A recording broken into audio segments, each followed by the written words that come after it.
vamos a entrar el día de hoy. Vamos a iniciar hablando del ciclo del fósforo. Me imagino que todos están viendo la presentación en este momento. Yes, of course. Sí, profe. Oh, very good.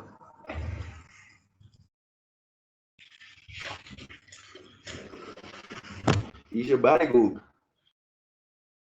Eso es un inglés portugués.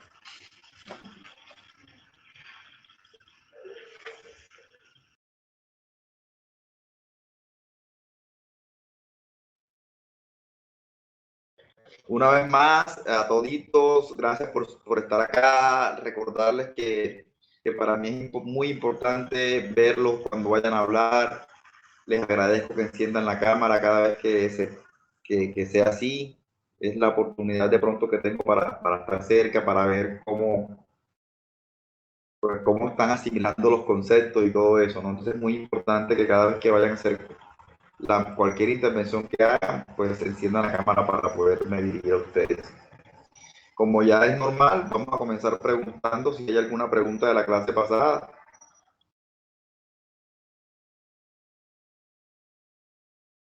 Si todo quedó claro, no hay inconveniente, avanzamos.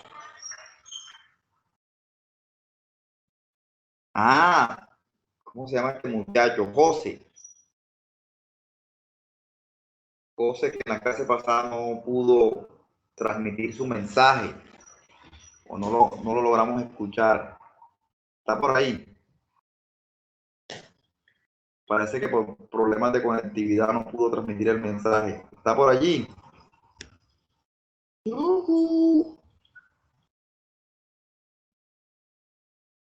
José, ¿cómo es que se llama ese muchacho? ¿Quién me recuerda, hombre? Ey, díganme algo.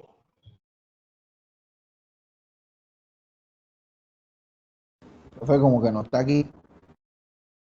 Pero ¿alguien se acuerda cómo se llama?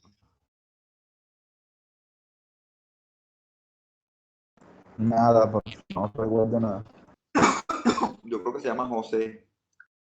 El único José que estoy viendo por aquí se llama José. Luis Fernando Varega no es ese. No hay ningún José que era mío. Sí, evidentemente no está conectado. Esperemos que cuando se pueda conectar nos avise y nos pregunte qué era lo que quería decir. Bueno, vamos a preguntarle a Stephanie Hernández. Por favor, Stephanie, enciende la cámara, por favor.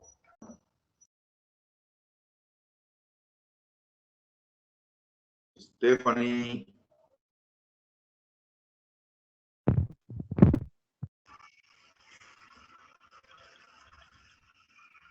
¿Qué tienes? Uy, estás aburrida.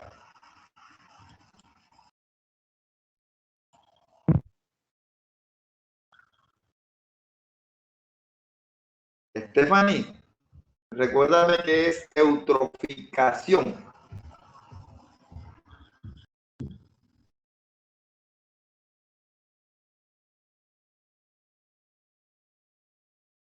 Tienes el micrófono apagado.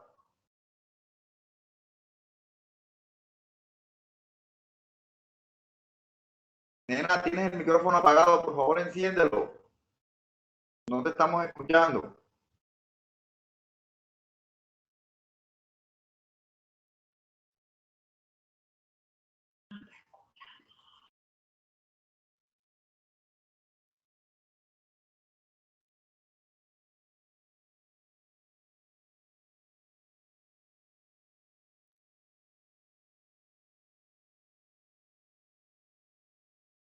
Nena, no te escuchamos.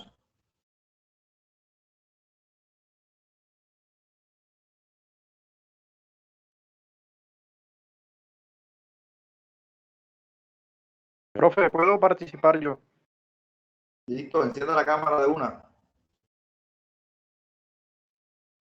Profe, que estoy pelú, profe. Por...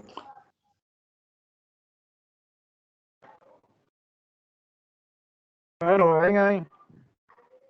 Está, porque está peludo.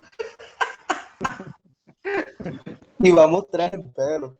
Ah, Muestra la cara, está poniendo el pelo nada más. Bueno, profe, en la clase pasada usted nos estuvo comentando de que la eutroficación era el aumento de nitratos y fosfatos en un ambiente acuático. En este caso podría ser un lago como nosotros lo llamamos, un pozo. Ok, ¿y qué pasa cuando esos nutrientes hay? ¿Por qué apagaste la cámara, coño? Ah, cuénteme. ¿Y qué pasa cuando esos nutrientes llegan ahí? Cuando esos nitratos y esos fosfatos llegan a esos cuerpos de agua. A ¿Cuál esos es cuerpos de agua. el agua, de que se nutre el agua? Claro, y ahí es donde aparecen los diferentes organismos, como eran las algas y esa cuestión que estábamos hablando. Pero las algas siempre están en el agua, generalmente. Sí. Bueno, listo, lo que dijiste es válido. ¿Quién más complementa? A ver. O sea, hasta lo que él dijo todavía no es contaminación. Aquí levantó la mano Rosa Isela Jiménez. Camarita encendida, Rosita. Camarita encendida, por favor. Profe, lo que pasa es que como el internet está malo, no quiero que se corte el audio. Bueno, pues hoy no te vemos la cara.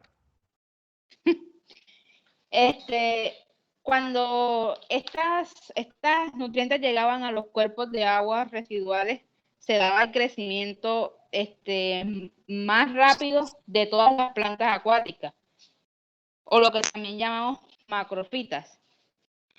Y eso pues no está bien porque se genera una contaminación ambiental. ¿Por qué? ¿Qué hace ese crecimiento de las macrófitas? ¿Qué hacen las macrófitas en el agua?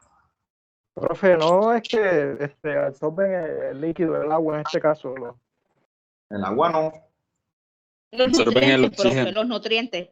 Los El nutrientes. oxígeno. El oxígeno. Ok, aclaro esto de antemano, aprovecho para aclarar. El hecho de que las plantas acuáticas tienen que estar en el agua, ¿cierto? Tienen que estar en el agua. Si no, no se dieran algunos procesos importantes. Pero el hecho de que hayan nutrientes como los nitratos y los fosfatos en el agua hace que estas plantas acuáticas crezcan desmedidamente. O sea, se exceda su crecimiento. ¿Ok? ¿Por qué se excede su crecimiento? Sencillamente porque las plantas, estas acuáticas, van a absorber esos nutrientes que están allí. Se van a alimentar y al estar bien alimentaditos van a crecer bastante. Es como cuando nosotros tenemos bastante comida disponible.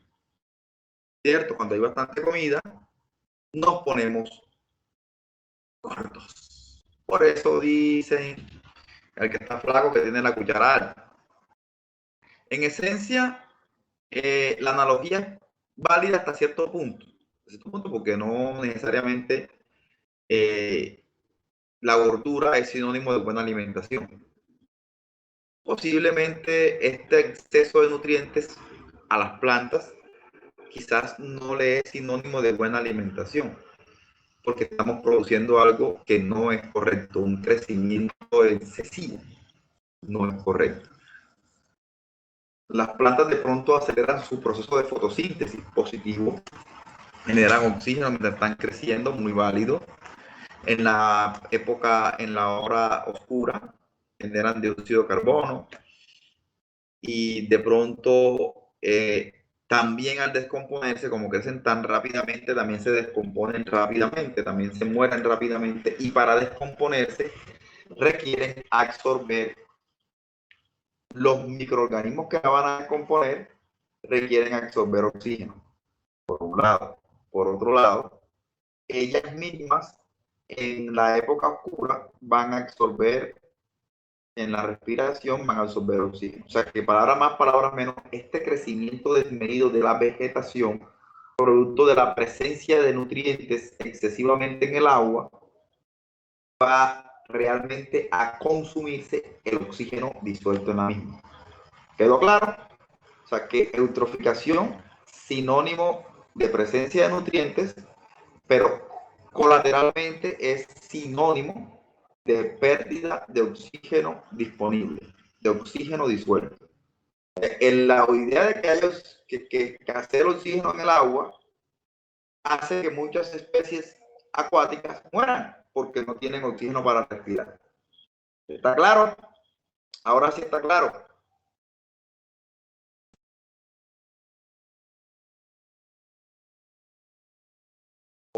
Sí, profe. Sí, profe. Listo. Allí en la imagen de la diapositiva ya va entrando, vamos a grabar la clase miércoles, así que se me olvida. Vamos a grabar la clase y iniciar grabación. Esperando que salga el mensaje. No ha salido el mensaje. Salió. Está grabando esta reunión. Asegúrese de que todos sepan que se les está grabando. ¿Okay? Ya lo saben, cualquier cosa que digan puede ser usada en su contra o a su favor. Nos fuimos con la presentación. Señores, el ciclo del fósforo, un elemento químico de la tabla periódica, como dijimos, todos los elementos de la tabla periódica tienen su ciclo, ¿verdad? Vamos a hablar aquí, no de todo, vamos a hablar de los más importantes, de los que más de una u otra forma están relacionados con el hombre. Y por esa razón, de una u otra forma, son los que más, cuando son alterados por el hombre, generan contaminación. Cuando el hombre interfiere o se involucra en ellos, termina generando contaminación ambiental. Entonces tenemos que las rocas fosfóricas son unas rocas sedimentarias. En este curso todos son ingenieros agrícolas o ingenieros civiles, ¿verdad?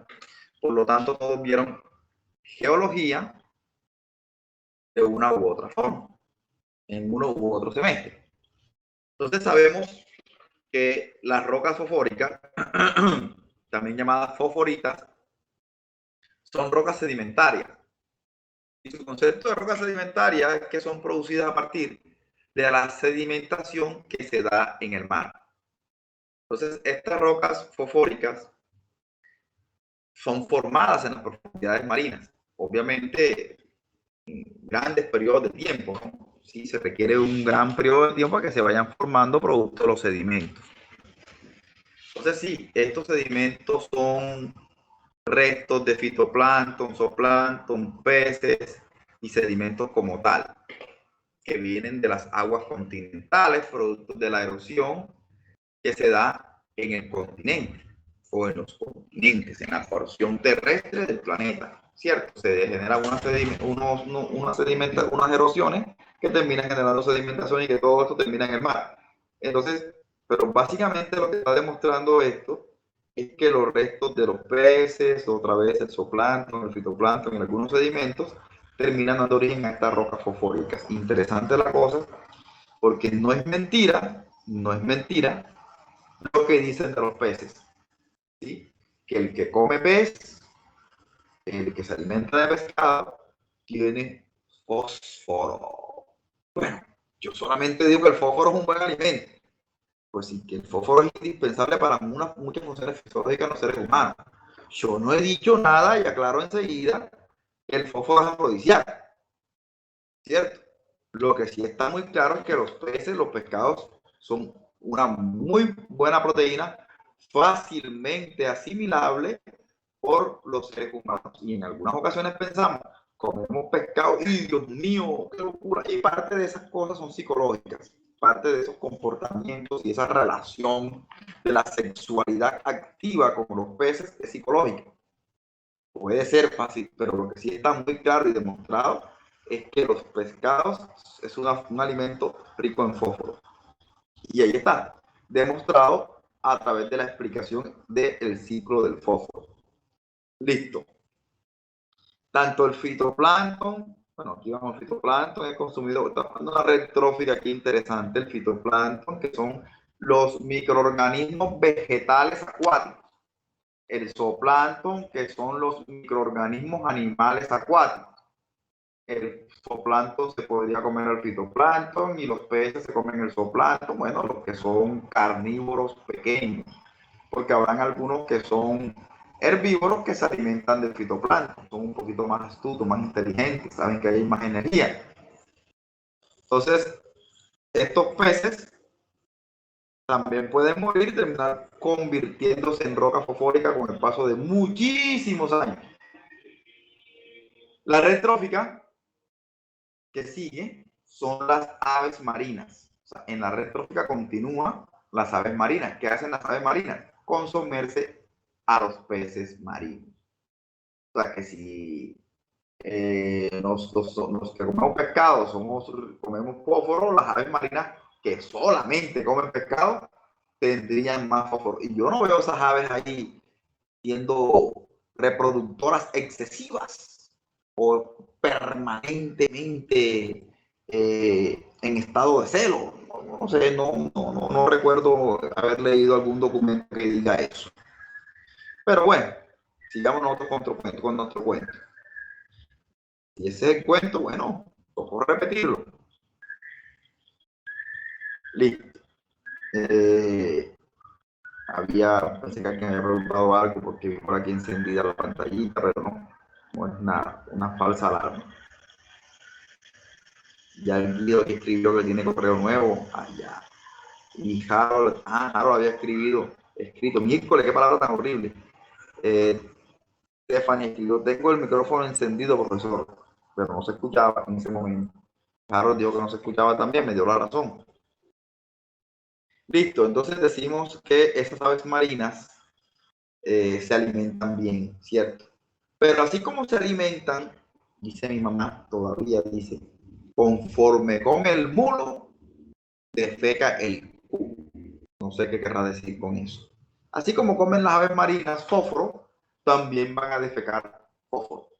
Eso quiere decir que el excremento de las aves marinas, el cual se ha llamado guano, que es un excremento rico en fósforo. Óigase bien, esto es fundamental tenerlo en cuenta, mis queridos estudiantes, porque el excremento de las aves marinas es una herramienta supremamente importante para la agricultura sostenible, para la agricultura esa que va de la mano con el desarrollo sostenible, de lo cual hablamos aquí el primer día de clase. ¿Por qué? Porque los enemigos de la agricultura sostenible, de la agricultura que algunos llaman agricultura orgánica, dicen, estos enemigos, que esto no es relevante, que no garantiza una buena producción, porque los elementos que tienen los abonos orgánicos son más nitrógeno que otra cosa. ¿Que dónde van a conseguir el fósforo? Bueno, si el abono orgánico preparado se hace con excremento de aves marinas, ténganlo por seguro que va a ser un abono rico en fósforo.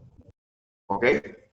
Que es un compost, un abono orgánico rico en fósforo. Entonces, importante también saber desde el punto de vista cómo el hombre pudo desarrollar habilidades para fomentar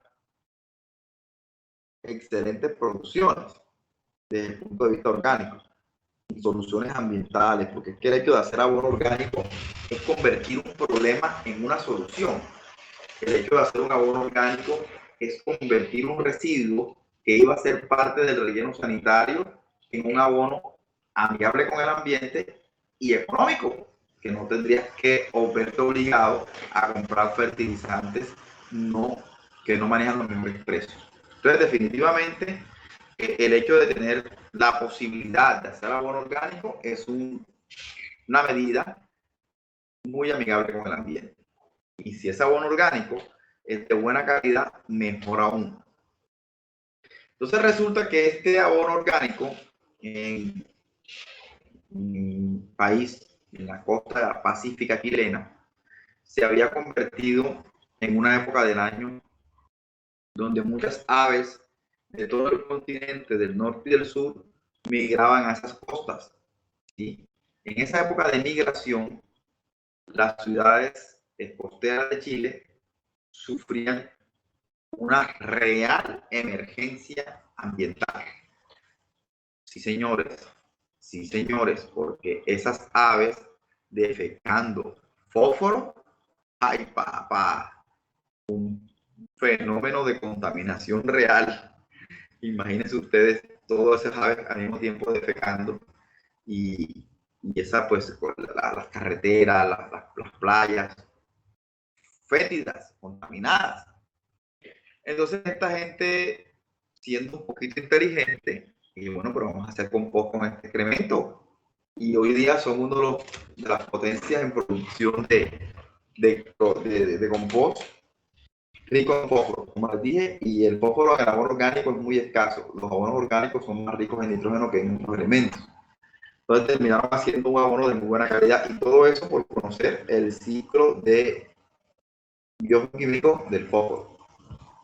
Bien, como una información puede servir para tomar decisiones ambientales. Listo.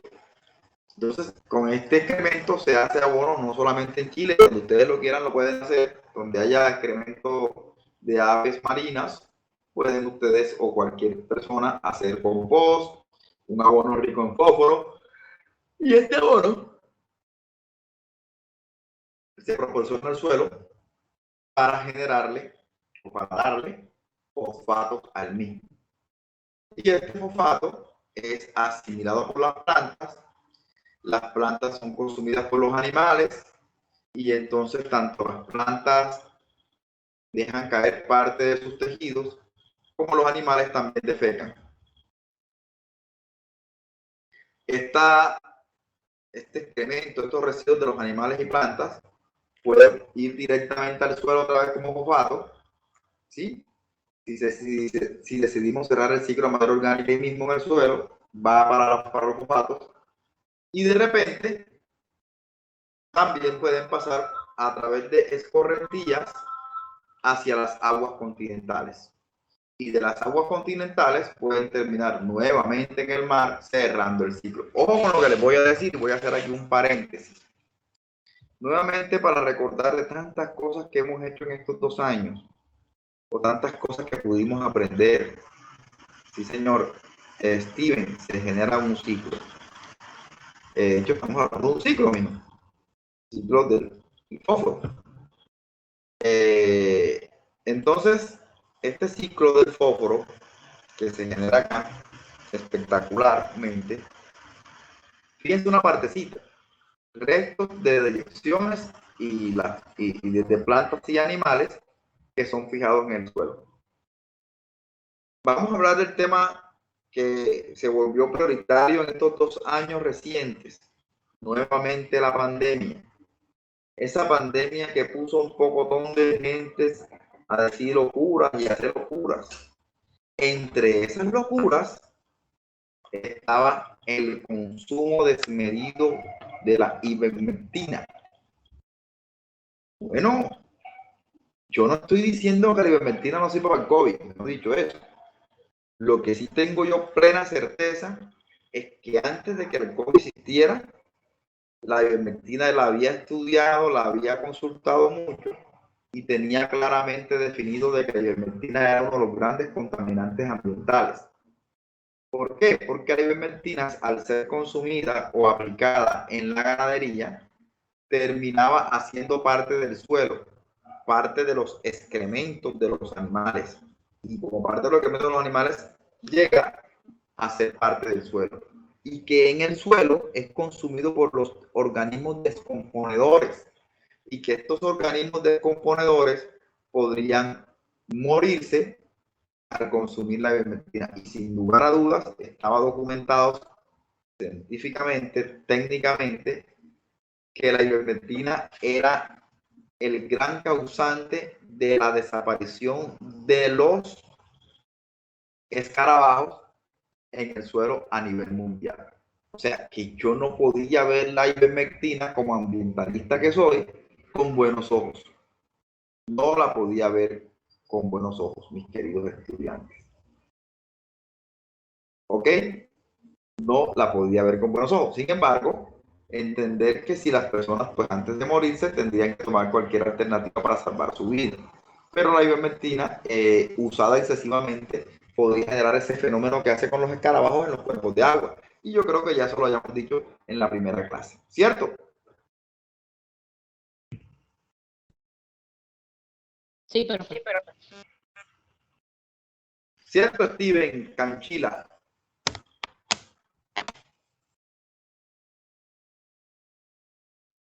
Steven, porfa, enciende tu cámara. Quiero hablar contigo.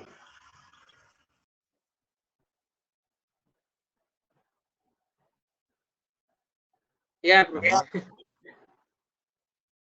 Ese es el hombre, ese es el hombre. Steven, Dígame.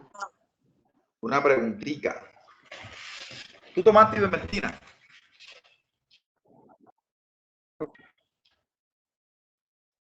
Ya, ¿verdad? No, nada. No alcanzaste a tomar Aquí. ivermectina. ¿Y por qué? Nada. No, digo, pasa aquí en mi casa, yo no, que yo sepa, no me dio COVID ni nada de eso. Ah, ok. Y en tu casa tampoco nadie tomó ivermectina. No, nada, ninguno. Qué bien. Bueno, tú no contribuiste a la contaminación de los cuerpos de agua. Excelente. Te felicito. Bien, bien. Seguimos. Entonces, listo. Se dan cuenta de que si el ciclo del agua, perdón, si no existen los descomponedores que acaban algunas sustancias químicas, no hay quien haga este trabajo. Y entonces todos esos residuos de fosfatos irían a los cuerpos de agua a también generar eutroficación, ¿verdad? Tanto los nitrógenos como los fosfatos terminan haciendo eutroficación. Entonces, y así sucesivamente, las rocas fosfatadas van a las aguas continentales y de las aguas continentales otra vez, y así se cierra el ciclo. ¿Listo? La mayor reserva de fósforo está en la corteza terrestre y en los depósitos de rocas marinas. ¿Sí? ¿Por qué? Porque son rocas sedimentarias.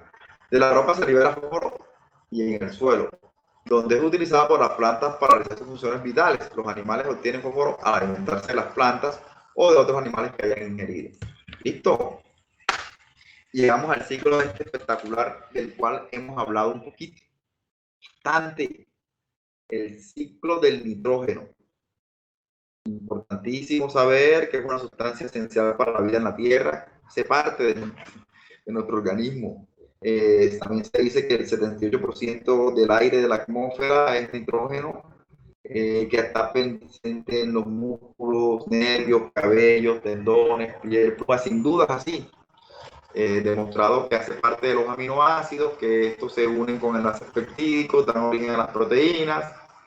Y eso es lo que hace los músculos, que entre otras cosas los músculos hacen parte del hombre de la actualidad. Realmente casi cada uno de todos los jóvenes los ve en el gimnasio, ¿no? Y pues obviamente con la intención de coger músculo. Pareciera que el biotipo de las nuevas generaciones consiste en tener bastantes músculos. Solamente algunas excepciones no lo hacen, pero bueno, es una costumbre hasta sana, ¿no? De sentirse bien, de verse bien, en fin. Y de repente se vuelven como que pendientes a estar mejorando cada día más su apariencia y quieren tener cada día más músculos y no les basta con la alimentación en la casa, sino que también consumen algunos subsidios, por así decirlo. Aunque el nombre no es subsidio, es otro, ¿verdad? Para complementar sus ejercicios. Entonces aquí tenemos el ciclo de nitrógeno. Les dije que es un ciclo espectacular porque si el hombre lo entendiera y lo manejara correctamente, se pudieran solucionar muchísimos problemas y se pudiera evitar también problemas a nivel atmosférico. Atmosférico porque, entre otras cosas, el nitrógeno hace parte, mezclado con otros elementos de la tabla periódica, hace parte de los gases de efecto invernadero, hace parte de los gases de efecto invernadero que son causantes del cambio climático, hace parte de la lluvia ácida, en fin. Entonces, el hecho de poder tener conocimiento de cómo es el ciclo del nitrógeno, nos va a permitir poder hacer una gestión correcta sobre el ambiente con respecto a esto. Más adelante vamos a mirar cómo es que el nitrógeno es componente o generador de gases de efecto invernadero, contribuyente al efecto invernadero. También tenemos acá, en el ciclo del nitrógeno, entender que puede estar en el suelo el nitrógeno, que puede estar en el agua. Vamos a partir de esta parte linda, como les acabé de decir, que se llama, que tiene relación más que todo con la agricultura. Hombre, aparentemente es con la agricultura, pero es con todos los ingenieros aquí presentes. Créanme que hay una relación también con la ingeniería civil, el concepto que en este momento voy a tratar de transmitir. Vamos a partir de aquí. Productores. ¿Quiénes son los productores? ¿Quiénes son los productores?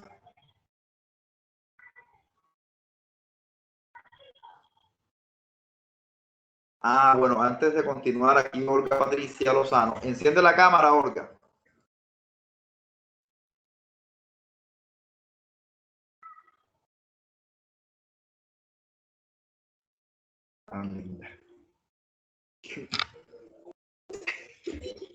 Y ella dirá que primero lo agarro. Usted como está acá, pues no puede agarrarse el pelo.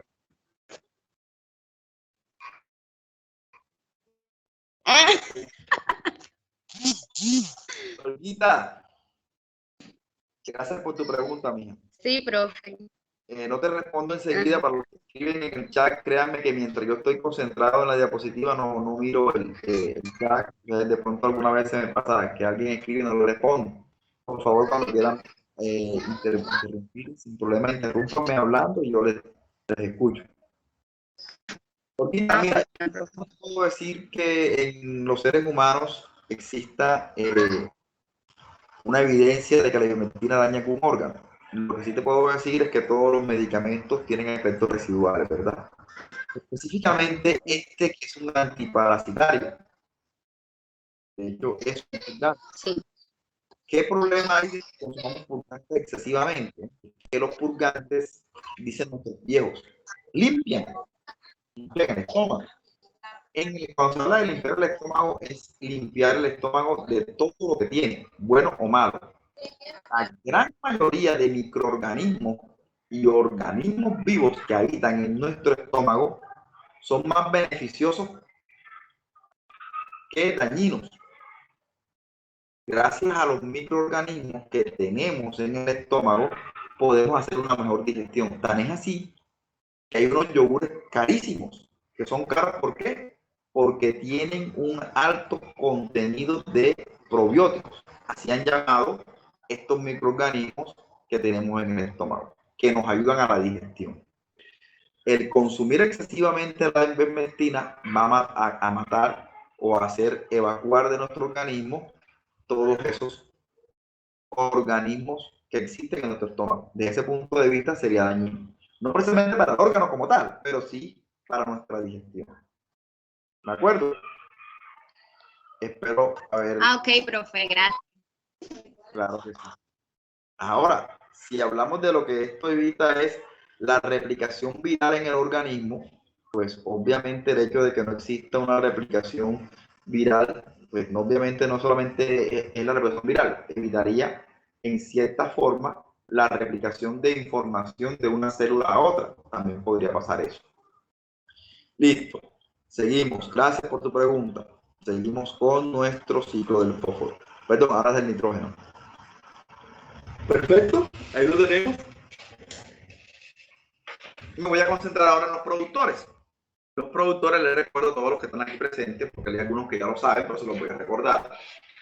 Los productores, mis queridos estudiantes, son las plantas. ¿Ok? Las plantas, y ahí se aclara que las plantas absorben el nitrógeno en forma de nitrato, es decir, mezclado con 3 átomos de oxígeno. Las plantas, a través de las raíces, absorben del suelo el nitrato. Ojo, pero fíjense que en el suelo, para que las plantas lo asimilen, tiene que ser como nitrato, más no como nitrito, más no como amoníaco, más no como nitrógeno atmosférico o nitrógeno molecular N2. ¿Ok? No. Tiene que ser específicamente como nitrato. Óigase bien. Entonces, el nitrógeno atmosférico, este que está ya como N2 en la atmósfera, se puede convertir facilito. Miren la flecha esa que está allá hacia abajo, la flecha amarilla. Facilito se puede convertir en nitrato para que las plantas lo absorban. Por un lado, bajan la cantidad de nitrógeno presente en la atmósfera, disminuyen la posibilidad de generar efecto invernadero y, por ende, cambio climático. Y de paso, pueden mitigar la posibilidad de generar, que pueden mejorar la calidad, la posibilidad de generar, lluvia ácida. ¿Ok? Aquí tenemos que el hecho de que se fije depende de unas bacterias, como el Rhizobium, el Azotobacter, las cianobacterias, en fin, unos microorganismos especializados que cogen ese nitrógeno y lo fijan en el suelo para que las plantas se lo puedan comer. Pelados. ¿Cómo hago yo para que esos microorganismos conviertan ese nitrógeno atmosférico en nitrato? Sencillo. Esos microorganismos aparecen en los cultivos o aparecen en el suelo cuando yo siembro leguminosas. ¿Qué son las leguminosas? Plantas como el frijol, el ajonjolí, la lenteja, todas estas enredaderas que tienen fruto en forma de vaina son leguminosas. Entonces, ¿qué es lo que hacen estas plantas? Que en su sistema radicular hacen una simbiosis con estas bacterias que son las propias para coger el nitrógeno atmosférico y convertirlo en nitrato.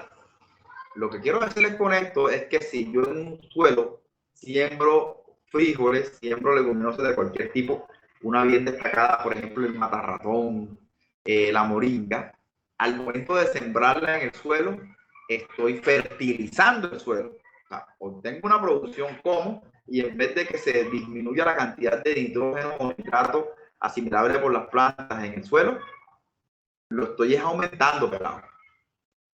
¿Cómo les parece? Imagínense ustedes. Por eso estos cultivos les llaman abonos verdes. Espectacular, ¿verdad? Espectacular. Entonces, ¿yo qué voy a hacer comprando urea? Esa urea que va a generar eutroficación en el agua. Si puedo sembrar frijoles. Hombre, no, pero es que si cojo frijoles, esos frijoles le quitan espacio a mi yuca, a mi ñame, a mi maíz. Pues, le damos un poquito de espacio para la ñame, un poquito para el frijol. Es más, también podría pensarse en rotar. Después del cultivo de yuca, maíz y ñame, dejamos que la tierra se recupere sembrando frijol. Y de paso, me queda el frijol para hacer un arroz rico en proteína vegetal. Como la sabe lo bacano que es el frijol. Es sabrosa. A mí particularmente me gusta mucho. ¿Ok? Listo. ¿Quedó claro lo que expliqué allí? ¿Me hice entender o no? Sí, profe. Sí, profe. Ok, Rosa y Fernando siempre responden. Amaury. Clarinete, profe. Bien, bien, me gusta esa expresión, clarinete y tal, incisa.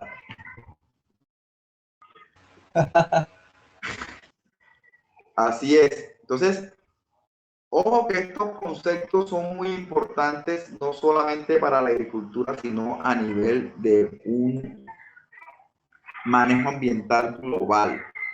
¿Ok? Con esa información podemos entender que no necesariamente para una producción agrícola rentable se tendría que usar urea. También se puede sembrar frijoles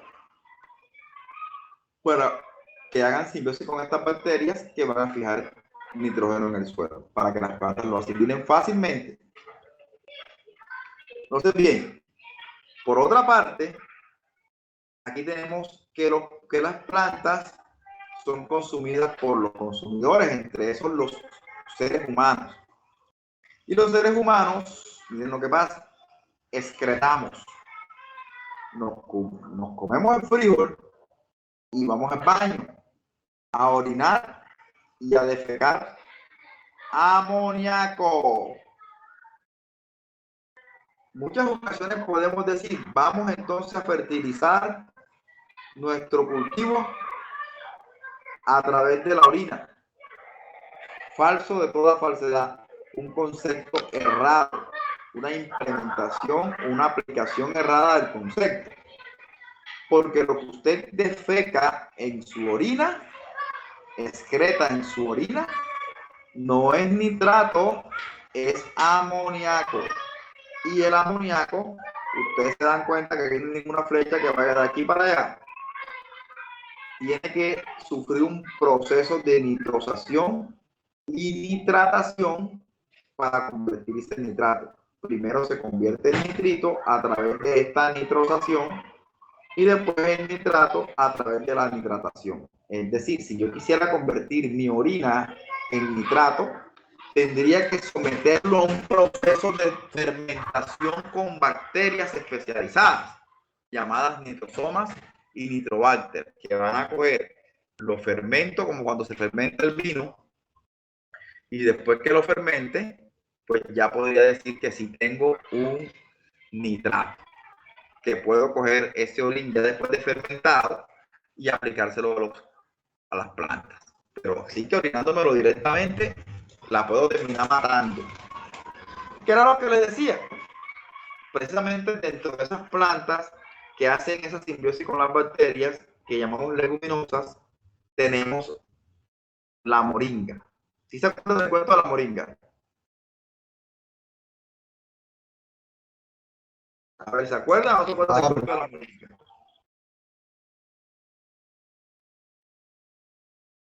No me digan que se les olvidó. Cuando me lo supuse ya... Otra vez. Como así que lo voy a yo otra vez, eso ustedes lo saben. Yo no me lo sé, bro. Rosita, hay que hacerlo tú, Rosita. Dígame, profe. Que a tus compañeros les eche el cuento de la moringa. ¿Cuál de tanto? No, el de la De moringa. la moringa. Por eso Ah, es pues. que usted nos contó en Ingeniería Ambiental 1 y al principio acá nos contó otro, no sé si sea similar. El que echamos aquí al inicio.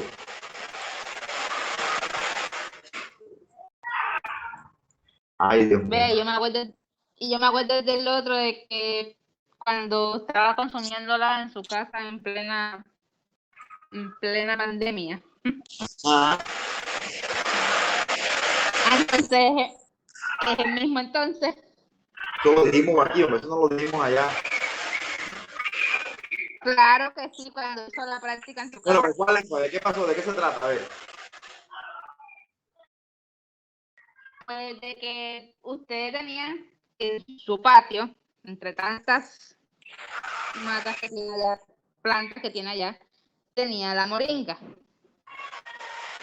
Y pues usted empezó como que a escuchar que eso servía para aliviar los síntomas producidos por el COVID y empezó a ingerirla. De Ah, verdad no. la tenía ahí. Entonces no es el cuento es este. Tienes razón. Ah, vio.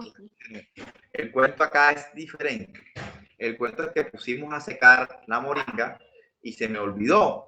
Y entonces después me estaban acusando en mi casa de que yo me andaba orinando en la zona verde, en el jardín, porque olía a orín.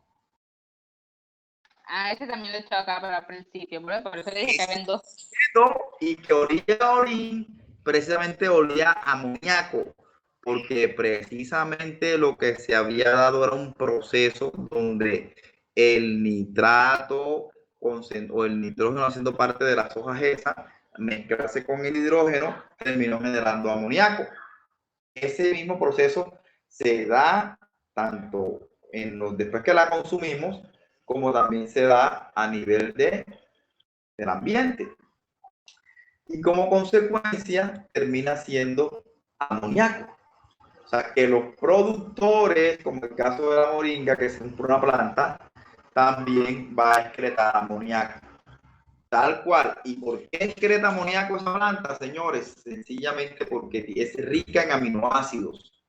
Es rica en aminoácidos. Es tremenda fuente de proteína. ¿Ok?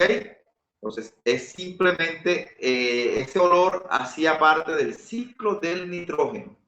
Ya me estaban acusando tanto los productores generan amoníaco como los consumidores a través de la orina generamos ese amoníaco. O sea que no era mentira, esa acusación tenía un fundamento.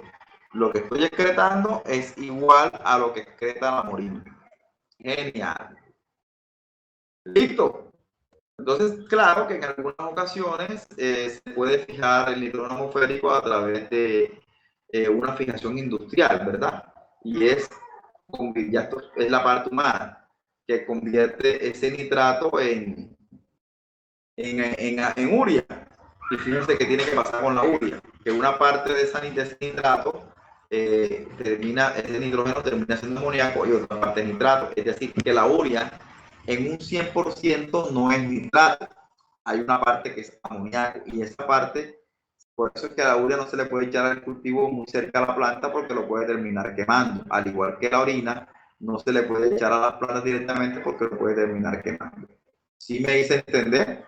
Hay que ponerla lejos para que los microorganismos que están en el suelo puedan convertir esa urea en nitrato y que esos microorganismos en algunas ocasiones los terminamos matando a través de los plaguicidas que le aplicamos al suelo o a los cultivos. ¿Me hice entender? Sí, señor. Sí, pero... Sí, profe. Óigase bien, el nitrógeno se puede fijar de diferentes formas, con una forma biológica que es a través de los microorganismos que ya describimos, ¿verdad? Como nitrógeno, estos pelados están con ganas de jugar muy fuerte aquí. No sé si ustedes están escuchando. Voy a hacer rápido.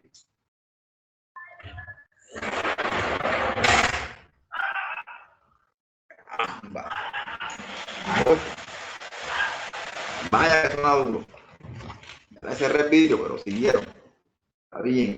Ahora lo que voy a aguantar es calor humano. Listo. También se puede hacer una fijación atmosférica como la que dijimos. Y también pues una fijación industrial. Vamos para adelante. Y ahora tenemos el ciclo del azufre. Básicamente es un comportamiento similar a los demás ciclos, ¿no? Entender que puede hacer parte básicamente de las erupciones volcánicas como fuente, también que puede hacer parte de la combustión, no solamente de la gasolina, sino de otras cosas más, y que como aquí lo que verdaderamente importa saber es que tanto el nitrógeno como ese dióxido de azufre atmosférico, al mezclarse con el agua, básicamente ese dióxido de azufre atmosférico al mezclarse con el agua da origen a lo que se conoce como ácido sulfúrico, que ese sí es un ácido fuerte, no es un ácido leve como el ácido carbónico, y que al mezclarse con el agua sería el principal componente de la lluvia ácida. Esa lluvia ácida, mis queridos estudiantes, básicamente es un fenómeno de contaminación ambiental complicado.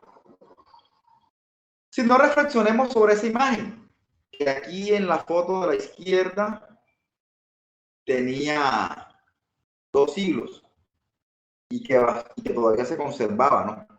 Pero que bastó prácticamente 60 años para que no se pudiera observar. Y básicamente ahí lo que ocurrió es que el ácido sulfúrico procedente de la lluvia ácida, de la lluvia, terminó intemperizando esa estructura. El carbonato de calcio que la compuso fue fácilmente destruido, desintegrado, pasando el dióxido de carbono hacia la atmósfera y dejando básicamente la estructura sin forma, totalmente intemperizada o más bien meteorizada. Por otra parte, la lluvia ácida en los ecosistemas hace estragos. Como yo sé que ustedes son muchachos aunque jóvenes, ya son mayores de edad en su mayoría. Todos deben ser mayores de edad, todos son mayores de edad. Se pueden tocar temas interesantes con ustedes, temas incluso de educación sexual. ¿Sí? Por lo menos, fíjense que hay un detalle que queremos todos entender. Si vamos al aparato reproductor masculino, el aparato reproductor masculino, mi querido estudiante, es un poquito complejo en sus funciones. Por lo menos por el mismo conducto, evacúa orina y también evacúa el material de la reproducción. Por ese mismo conducto que se llama uretra. ¿Sí? Y curiosamente, como es sabia la naturaleza, por ese mismo conducto, estos dos materiales no son compatibles. Por lo menos la acidez o el orín presenta un alto grado de acidez. Y los espermatozoides que son evacuados por este mismo conducto son susceptibles a la acidez. Es decir, que si llegase a pasar espermatozoides después de una evacuación de orina, esos espermatozoides tienen la tendencia a morirse. Pero como estamos hablando de sabiduría natural, entonces el hombre, antes de evacuar esos espermatozoides a través del líquido que realmente debe salir, hace algo interesante. Hace un proceso de lubricación, ¿verdad? Que es un proceso de limpieza de la uretra para neutralizar el pH y que cuando sacan los espermatozoides no se mueran. Así de sencillo. Es la primera gran lucha que tienen los espermatozoides para hacer su función. Es la de la reproducción, ¿verdad? Poder salir por ahí sin morirse en el conducto. Venga, salvaje. Bueno, ¿por qué traigo a colación ese tema? Hombre, porque entendemos o debemos saber de que algunos organismos acuáticos, casi que la mayoría, para su reproducción no necesitan contacto físico. Que posiblemente el macho segrega su material de reproducción, la hembra lo coloca en otra parte y esos dos materiales se van a encontrar. O definitivamente el macho lo coloca en un lugar y la hembra lo captura. También puede pasar. Es decir, que el principal vehículo de diseminación de estos organismos es el agua. Y si el agua se encuentra con un pH bajo, ¿qué le pasará a los espermatozoides que van a reproducirse o que van a usar para convertir en un nuevo individuo? ¿Qué les pasará a ver a esos espermatozoides?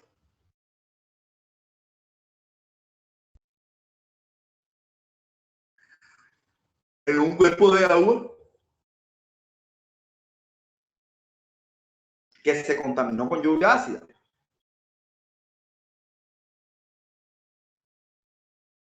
Se mueren, ¿no? Sencillo, así de sencillo, se mueren. Se mueren porque ellos no están preparados para tolerar esa acidez que se generaría a través de la lluvia ácida. Muy bien, Luis Fernando, muy bien, excelente. Listo. Entonces, aquí lo dice. Los huevos, el esperma y los estadios de estos organismos son especialmente sensibles a estos cambios. Por otra parte, la lluvia ácida altera y puede destruir los ecosistemas. Bueno, en términos generales. La deposición ácida induce efectos ambientales adversos por la alteración del pH.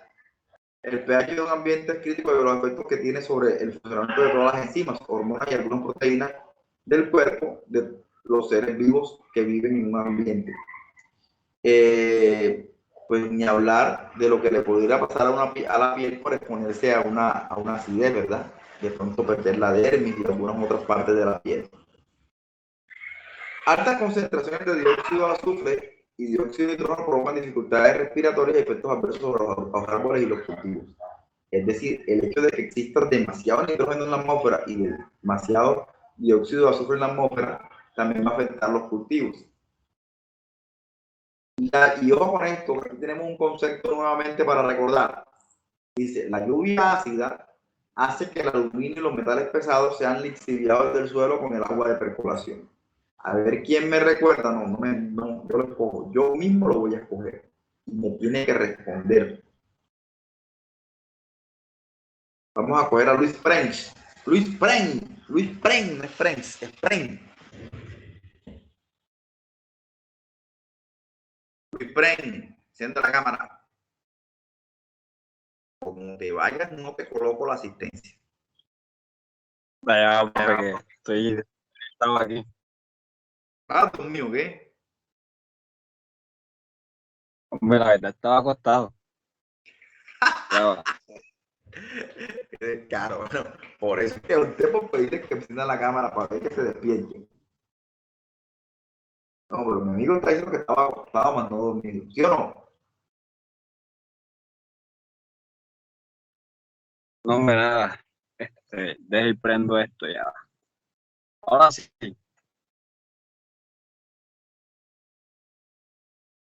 Bueno, ven. La idea de poner la cámara verde, porque pues, no es que pongas una vaina negra que no te deje ver ahí. Ya. Todo bien. Mira, Prince, recuérdame qué es eso de la lixiviación. Lixiviación. Sí, Si señor. mal no recuerdo, es como la extracción, pero en esa extracción se da una separación de líquido y sólido, ¿no? ¿La separación de qué con qué? De líquido y sólido. Miércoles. ¿Quién sabe? A ver. Parece que tienes razón en parte. No puedo decir que lo que dijiste sea un todo malo, ¿no? Andrea Paola,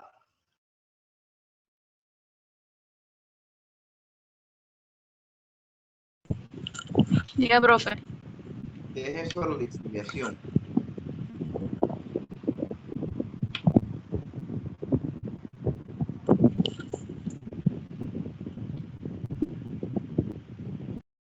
Enciende la camarita. Ajá.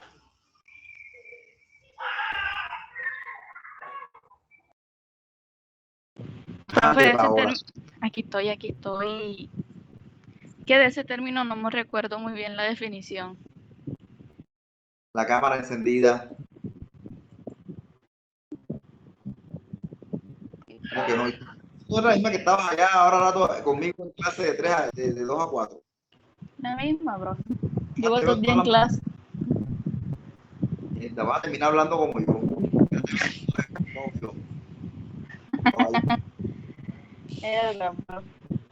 A ver, mi amor, te voy a explicar. Sí, Por diga. tercera vez, ya lo he dicho 3 veces,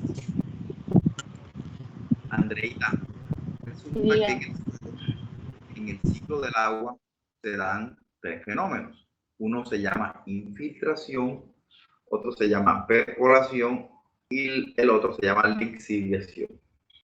Sabemos que el agua lluvia cuando cae en el suelo, va primeramente a atravesar el perfil los primeros centímetros. Digamos que el horizonte A aproximadamente mide 30 centímetros. El agua al llegar a ese punto, en ese momento se llama infiltración el proceso, ¿verdad? Pero después que el horizonte A se satura, el agua va a seguir su curso hasta alcanzar el nivel del agua subterránea. Ya en ese proceso no se llama infiltración, sino que se llama percolación. Pero también es posible, como el caso que está mostrado en la diapositiva o que se está leyendo en la diapositiva, que el agua se encuentre metales pesados. Metales pesados son tóxicos para los seres humanos. Vamos a hablar más adelante de eso también, hablando todavía de contaminación. Se encuentran los metales pesados y estos metales pesados obviamente que el agua normalmente no los va a diluir, pero como va a ser agua ácida, más bien ácido sulfúrico, este ácido sulfúrico sí tiene la propiedad de coger estos metales pesados presentes en el suelo, diluirlos y llevárselos para las aguas subterráneas. Es decir, que una lluvia normal no va a tener la posibilidad de lixiviar los metales pesados presentes en el suelo, pero una lluvia ácida sí va a hacer que se contaminen las aguas subterráneas a partir de la lixiviación. ¿Me hice entender, Pauli, Andreita? ¿Por qué te ríes y no me respondes? Tienes el micrófono apagado. Pensé que tenía el micrófono prendido. Sí, profe. Sí me hice entender, ¿verdad? ¿Te das cuenta lo grave que es que exista azufre en la atmósfera? Que este azufre es procedente de la combustión de los vehículos, de todos los vehículos, porque también sale el azufre de la gasolina que se usa para combustible, ¿verdad? Entonces, ojo con esto. La lluvia ácida a nivel de la industrialización, y esta lluvia ácida termina generando afectaciones en los ecosistemas. Fíjense lo que le puede pasar a las aguas subterráneas. Interesante el dato. Muchas gracias, Andrea. Ya puedes apagar tu camarita. Profesor Angeli Antequera dice: profesor, excúseme si me salgo y me conecto frecuentemente de la clase. La conexión está muy mala. Totalmente. No. Jairo Ponce, tienes la palabra. Me estás pidiendo la palabra. Ahí la tienes. Tienes tu manera levantada. Así es que encienda la cámara y hable. ¿Qué más, profe? ¿Cómo ha pasado? ¿Sí me puedo ver bien? Aún no te veo. Ya casi Está carga. como lento el internet. Excelente, mijo. Ya lo estoy Sí, viendo. bien. Jairo. No, profe, lo que pasa era que quería agregar algo sobre sucedió algo referente en Europa, exactamente en Inglaterra, la ciudad de Londres, aproximadamente como 70 años, profe. En Londres una vez se presentó un suceso, creo que uno de los catastróficos en cuestiones ambientales, en cuestiones de contaminación, y que condujo a un efecto bastante significativo en cuestiones ambientales que tiene que ver con lluvia ácida. ¿En qué consiste eso, profe? En que en 1952, más o menos, 1952 a 1960, en Londres hubo lluvia ácida aproximadamente 5 días debido al alto consumo, principalmente de combustibles fósiles, por parte de la industria, por parte de los medios de transporte y por parte de la calefacción. Y justamente eso sucedió en época en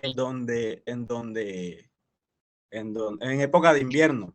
O sea, que ellos necesitaban de alguna u otra manera adquirir de una forma, ya sea artificial o natural, calentar su cuerpo. Imagínense el frío en Londres, Inglaterra, en pleno invierno. Lo requerían sí o sí. Entonces ellos comenzaron a consumir, a consumir altos combustibles fósiles que conllevaron a que sucediera esto. Y a partir de ahí ellos comenzaron a crear una serie de leyes legales que contribuyeron, además de eso, a otros países mundialmente que comenzaran a crear otras alternativas. O sea, ellos optaron principalmente, profesor, optaron principalmente por utilizar estos combustibles fósiles de baja calidad, ya que después de la posguerra, de la Segunda Guerra Mundial, ellos comenzaron a exportar el carbono de mayor calidad, comenzaron a exportarlo y comenzaron a utilizar el carbono de más baja calidad, o sea, un error garrafal ahí.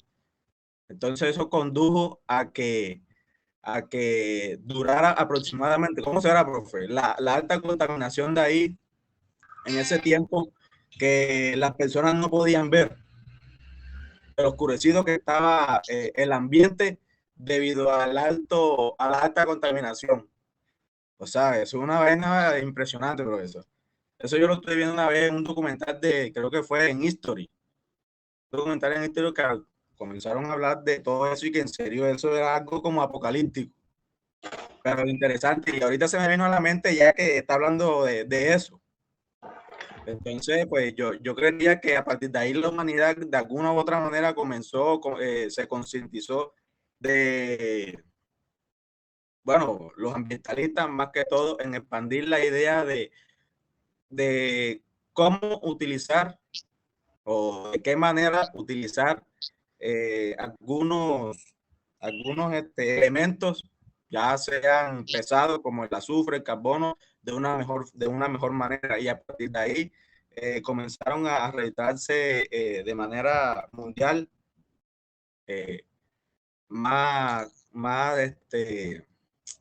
menos contaminación referente a combustible fósil, y comenzaron a estudiar eso de una manera adecuada a partir de una problemática inmensa, que Londres realmente, ¿cómo será lo impresionante que fue eso, profesor? Que murió una cantidad de gente, aproximadamente entre 10.000 y 15.000 personas en menos de una semana, y dejó como consecuencia enfermos aproximadamente 100.000. O sea, eso fue algo en serio, que fue algo feísimo en ese tiempo. Y una de las peores coincide con la fecha de la imagen, fíjate. La fecha de la imagen, que de hecho es en Europa. Claro que sí. Sí. E incluso esa imagen la mostraron ahí, esa idéntica. Correcto. De la época, sí, señor. Dale, mamá, muchas gracias por tu aporte. Bravo. Ahí está. Bien, así me gusta. Ya puedes bajar la mano. Jairo, muy bien. Esa es la idea, pelado. Esa es la idea, hombre, que aquí tenemos, que no esté solamente hablando yo, que ustedes también tengan sus aportes. Y de repente, pues no me canso tanto, no se aburren ustedes de escuchar a la misma persona hablando y se les da ahí la misma la cosa. Claro que sí. Buena esa. 11. Seguimos. Profe, qué pena que le vuelva a preguntar. Lo que pasa es que yo, como que usted estaba hablando de lixiviación, no alcancé a escuchar. Brevemente que me den No enciendes la cámara como si no estuvieras hablando.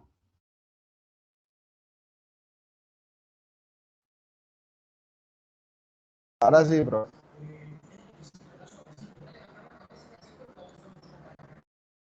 Ahora sí. Aún no. Oh, ya pronto, ya. Eso, ahí está. Profe, es que yo en los apuntes míos tenía un concepto de... En los conceptos, en los apuntes míos tiene un concepto de lixiviación equivocado. Entonces, como usted estaba hablando, como que se entrecortó y no escuché, pero fue como mi canción. Cuéntame, ¿qué tenías escrito ahí de lixiviación? Yo tenía que cuando se extrae uno o varios solutos de un sólido, pero, o sea, no es algo como muy general. Pero aquí estábamos hablando, y usted está hablando de filtración cuando pasa el agua. Sí, de hecho es válido lo que acabas de decir. Haz de cuenta de que hay un sólido que es un residuo sólido, ¿cierto? Y entonces ahí de ese sólido, al momento de que le llega el agua, lo va a diluir, lo va a disolver y va a extraer de allí unos solutos que hacen parte del sólido. En el caso que estamos poniendo ahora es que de pronto ese sólido es un metal pesado, como el aluminio, que no lo va a disolver el agua normalmente, pero que si el agua tiene una acidez alta, un pH bajo, disuelve ese soluto y lo va a llevar hasta las partes bajas del suelo. ¿Ok? Ya, pues. Listo, compadre. Gracias por su pregunta. Bueno. Seguimos. Y entonces tenemos, cuando esos elementos se disuelven a bajo pH del agua, se liberan los metales y pueden ser absorbidos, siendo altamente tóxicos para las plantas y los animales. Imagínense.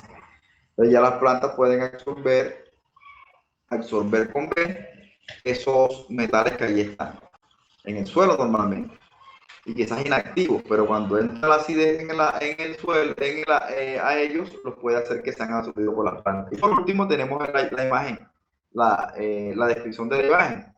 Deterioro de los monumentos, las rocas carbonatadas y el mármol son materiales de los monumentos. La reacción entre el ácido y el carbonato causa que estas estructuras se erosionen de forma muy acelerada, como la foto que ustedes miraron. No solamente las estructuras, e incluso esa acidez del agua lluvia podría estar afectando las obras civiles, las construcciones que existan en la ciudad contaminada con esto. Entonces vamos a terminar. Ay, ya, mentira, vamos a redondear la idea de contaminación con este concepto de la Environment Protection Agency, de la Agencia de Protección Ambiental de los Estados Unidos en el año 2006, un concepto que aún sigue vigente. Dijo que la contaminación ambiental es un cambio desfavorable en las características físicas, químicas o biológicas del aire, del agua o del suelo. Es decir, que desfavorablemente se cambie o se afecte el aire, el agua, el suelo, es un proceso de contaminación, ya sea física, química o biológica. Y que este cambio es o podría ser perjudicial para la vida humana.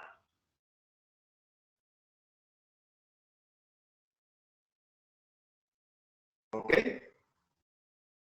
Que es o podría ser perjudicial para la vida humana. Lógicamente que este cambio terminaría afectando a la vida humana al final.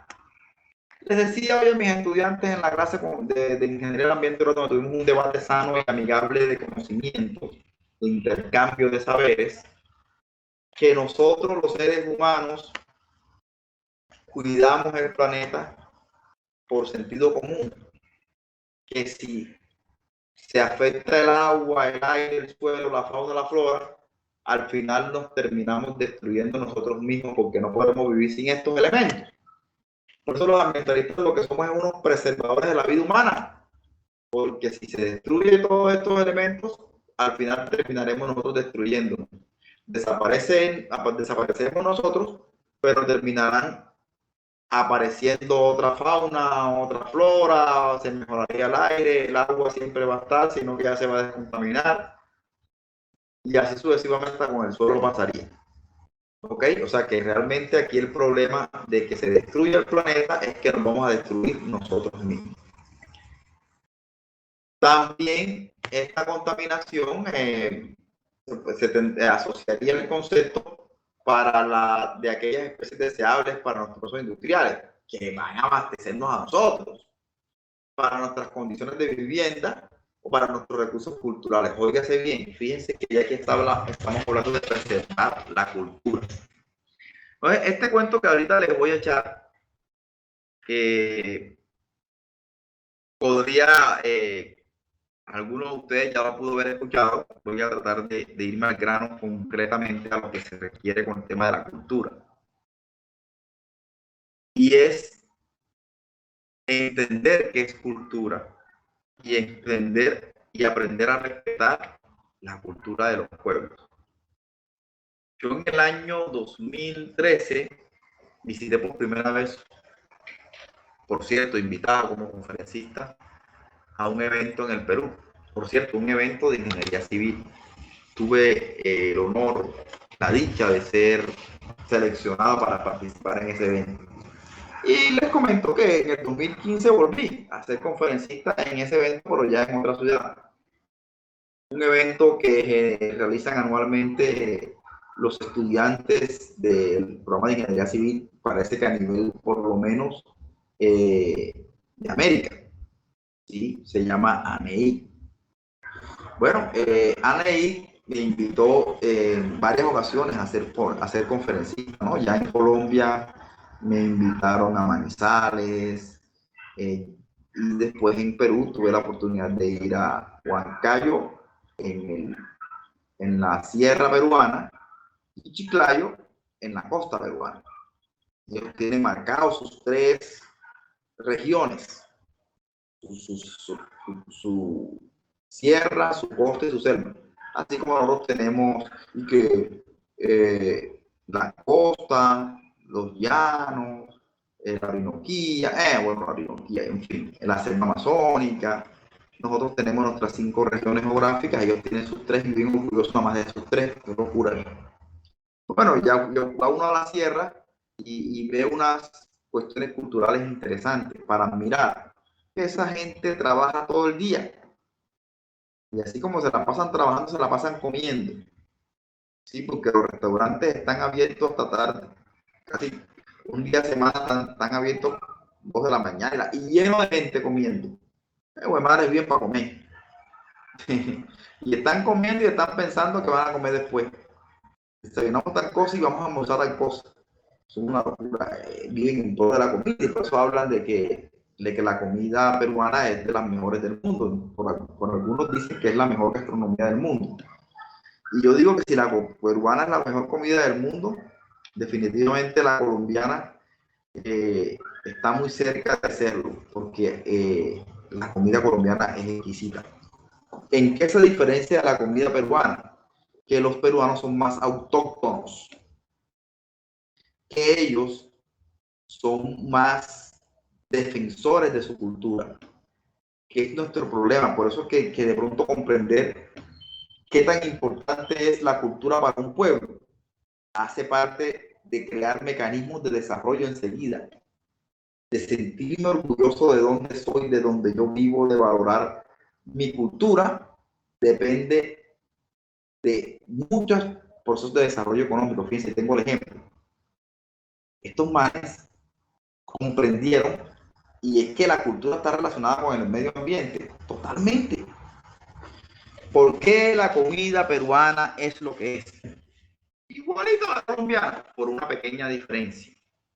Mientras nosotros nos ponemos a hablar y que la salsa tal, vamos a hablar de las más básicas, que la salsa de tomate, la mayonesa, la mostaza, la salsas que de pronto ni siquiera son fabricadas aquí, salsas que se consiguen en todo el mundo, y de pronto algunas que la barbecue, que la no barbecue, en fin, tantas salsas que pueden existir, ¿verdad? De pronto aquí Valerie, que es cocinera y de las buenas, nos hablará de cuántas salsas. Vamos a preguntarle, Valerie.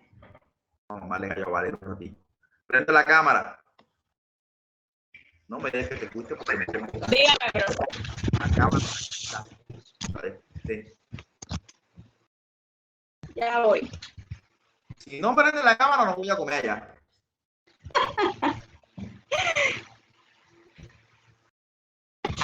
Ahí voy.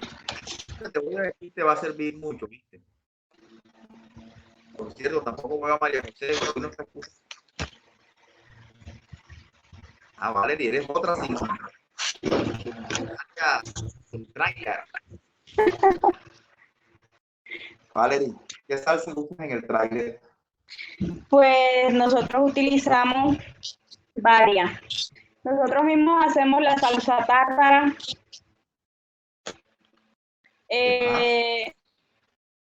Salsa de tomate, mostaza, barbecue, de ajo, piña, salsa rosada. Ya, eso. Me convenciste. Solamente voy a tu negocio por la salsa de ajo, ¿viste? Te voy a echar un cuento. Dígame. Perú, que tú tienes un negocio y que las salsas que vas a ofrecer son esas, te quiebras. Porque si tú vas a Huancayo, te piden salsa a la huancaína.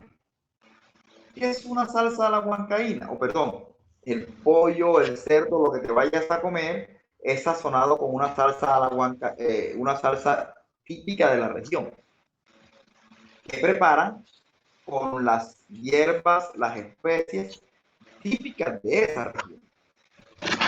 Una falta de respeto en un restaurante peruano que te pongan una salsa de tomate, una mostaza, una mayonesa.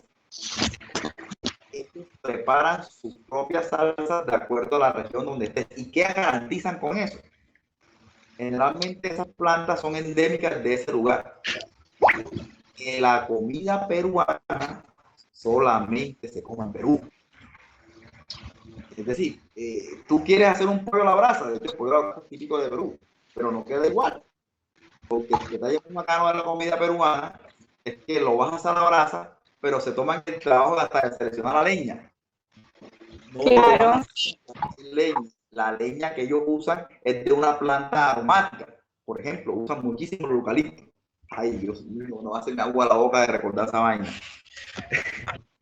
Es decir, vamos a cocinar el pollo, claro, en leña. El sancocho en leña es delicioso con la leña que nosotros ponemos al azar. Te lo puedes imaginar hecho con una planta aromática. Queda mundial. Totalmente, y sazonado con una planta que solamente tienen allá. Esa es la pequeña diferencia entre nuestra gastronomía, que vive trayendo cosas del exterior para tirándolas de la nota. Por eso digo, yo casi que la salsa no sé qué, son de salsa que no son de nosotros, y las conseguimos. Aquí en Sriracha venden comida peruana y es extremadamente espectacular. ¿Extremadamente qué? O sea, es súper buena, deliciosa. Sí, es verdad, profe. Ok, y entonces viene, y para que sea realmente, no sé, que nunca he ido a Sriracha, pero para que sea realmente y cogerle el sazón como es debido, si te tienes que creerme esto, vete a la cocina o mira con qué están sazonando. Porque conocí otro amigo que fabricaba comida peruana y el tipo importaba las salsas. O sea, las traía directamente de Perú. Traía el ají directamente de Perú. Para que esa vaina quedara igual tenía que ser así. Ahí está la gracia del asunto. Te cuento, yo, pues después, y ellos son felices dándote a probar su comida y te narran la historia. Hay una vaina que hacen en la tierra, ese es otro cuento, Se llama pachamanca. De que hasta dónde llega su tradición. Pachamanca, ¿te acuerdas que pacha es tierra? ¿Cierto? Pacha es tierra. Pachamama es madre tierra. Pachamanca hace referencia a tierra y manca hace referencia a hueco en la tierra. Hacen un hueco en la tierra. Miren toda la laboriosidad que implica esa vaina. Hacen un hueco en la tierra, lo rellenan de leña, con esta leña que te dije que es especialmente seleccionada en el bosque, le ponen unas piedras arriba y sobre esas piedras colocan cerdo, pollo y un poco de carne, y esa vaina queda espectacular. Y encima de eso se suena con las hierbas que te estoy diciendo. Esa vaina, para poderte la comer, tienes que ir allá. Eso es lo que los hace cotizados. Nosotros creemos que realmente imitando lo exterior o lo del extranjero hacemos bien, y no es así. Otro punto, la chaufa, el plato, el plato típico de todo el Perú, ese no solamente de la costa, ese está en la costa, ese está en la tierra. Vamos a hablar de que es una extranjera en el cuento. Cuando la guerra de Vietnam, llegaron muchos orientales a Perú. Entonces, es parte de una invitación, si se quiere conocer eso, la comida oriental. No, pero es que no nos van a meter la comida oriental así porque sí. La comida oriental la vamos a comer, pero hecha con nosotros mismos, como nos gusta a nosotros. Eso fue de ahí terminó la chaufa. El arroz que sobraba, que le regalaban a los chinitos, ¿sí? Ellos veían que los chinitos lo preparaban a su manera, pero entonces ellos dijeron, bueno, en vez de echarle lo que le echan los chinos, nosotros vamos a echar nuestras propias salsas y le vamos a echar huevo. Ahí surgió la chaufa. Entonces, bueno, ¿qué te quiero decir con esto? Que la cultura es supremamente importante preservarla, porque generalmente está asociada con los elementos ambientales.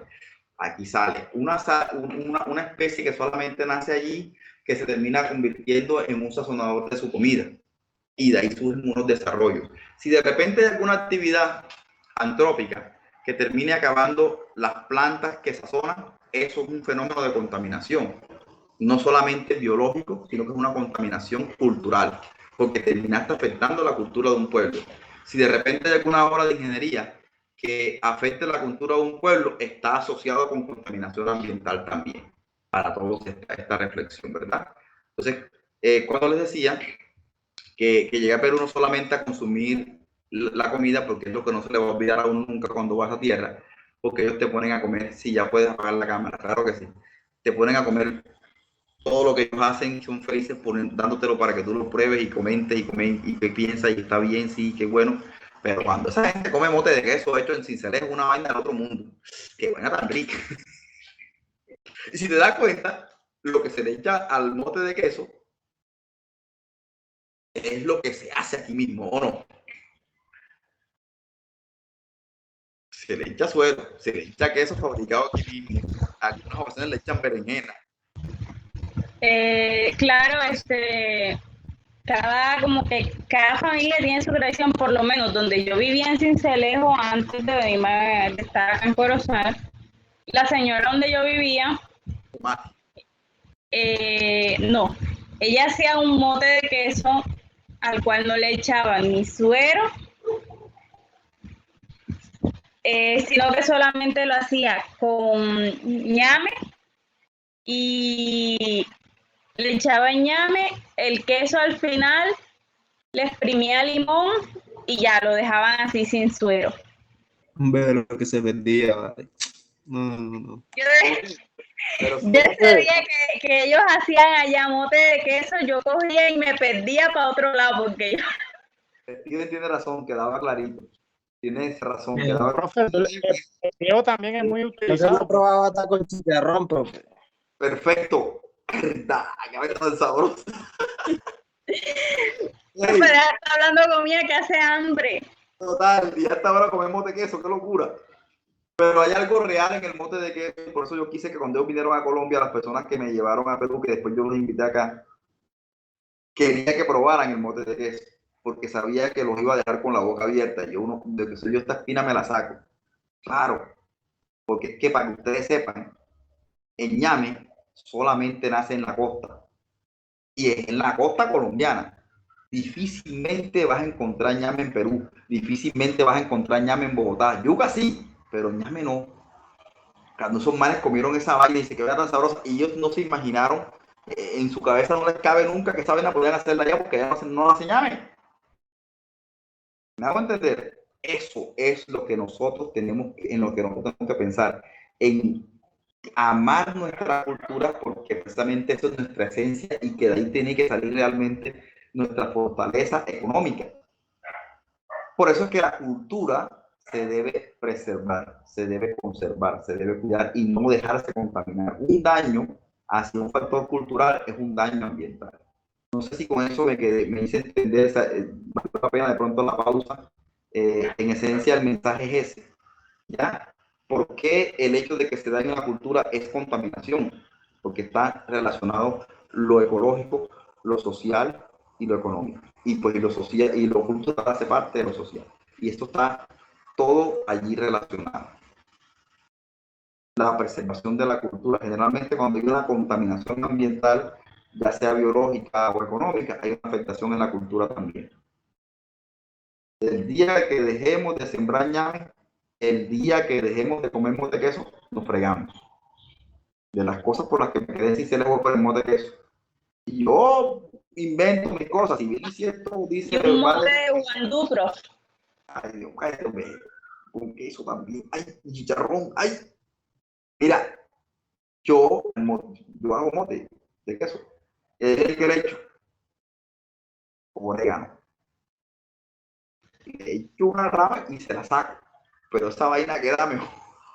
Parece que hubiese hecho niña. Qué vaina tan sabrosa. Bueno, a los que saben hacer mote de queso, pruébenlo con un poquito de orégano, aunque sáquenselo porque si no queda amarguito. Tienen que sacárselo. Después que ya el ñame se cocinó, sáquenle el orégano entero. Ahí les dejo la receta. Muchachos, y les digo que hemos cumplido el objetivo de llegar a decir que cuando se afecta la cultura, se está afectando el ambiente. o que se desperdicie o deterioro recursos que son utilizados como materias primas. Definitivamente eso es contaminación ambiental y no lo digo yo, así lo estableció la EPA a nivel de Estados Unidos. Muchachos, son las 8:40, vamos a suspender la grabación en este momento para que no, pues, como siempre, buscar la forma de que los videos queden lo más óptimo posible. Y alguien tiene alguna pregunta, algún comentario, lo puede hacer inmediatamente.